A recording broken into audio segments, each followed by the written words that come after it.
Hi Pratham, please talk about menopause stage in woman and which supplement needs to be taken in menopause. देखिए, एक hormone के बारे में मैं पहले डिस्कशन कर लेता हूँ और इस हार्मोन का नाम है ईस्ट्रोजन, क्योंकि ये सबसे पावरफुल हार्मोन है।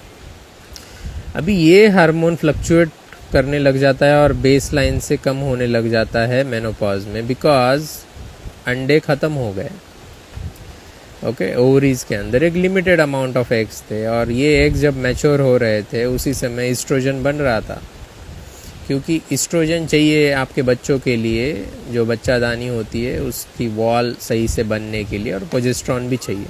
अभी एग्स नहीं है, बच्चे नहीं बनेंगे, यानी कि जो एग्स है वो मैच्योर नहीं होंगे, तो ईस्ट्रोजन लेवल कम हो जाएगा। तो ईस्ट्रोजन लेवल कम हो जाएगा तो हेयर, स्किन, बोन, इसकी क्वालिटी धीरे धीरे कम होना चालू होगी।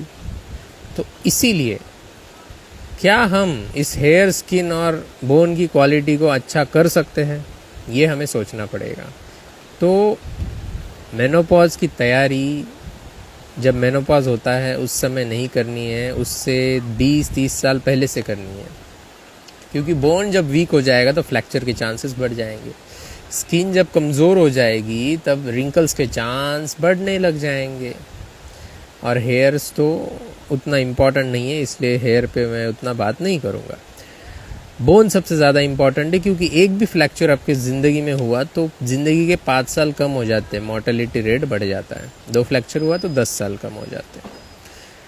जब आप 30 की एज में हो, 30s में आपको जिम करना चालू करना है, ये सबसे बड़ा सप्लीमेंट है। ओके, जिम करना चालू करोगे, इंडियन डाइट लोगे, मिडिल क्लास या फिर अपर मिडिल क्लास की जो भी इंडियन डाइट है उसके अंदर प्रोटीन सफिशिएंट है।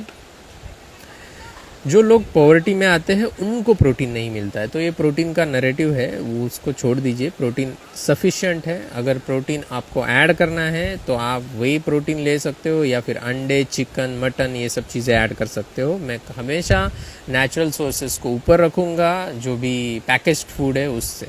ओके, तो पहला तो मैंने बताया जिम, सेकंड मैंने बताया प्रोटीन सप्लीमेंट, और थर्ड मैं बताऊंगा फैट बहुत कम है अच्छा वाला इंडियन डाइट में। फैट को बढ़ाना है, फैट लुब्रिकेशन है और हर सेल को फैट चाहिए होता है। कोलेस्ट्रॉल बढ़िया चीज़ है, इंसुलिन रिसेप्टर कोलेस्ट्रॉल से ही बनते हैं, उसके आजू बाजू में कोलेस्ट्रॉल होता है। ओके, तो कोलेस्ट्रॉल से मत डरो और एक्सरसाइज करो, प्रोटीन इंटेक लो और फैट इंटेक को अच्छे से लो, 50 to 60 grams. You are watching Prathamesh Bhosle.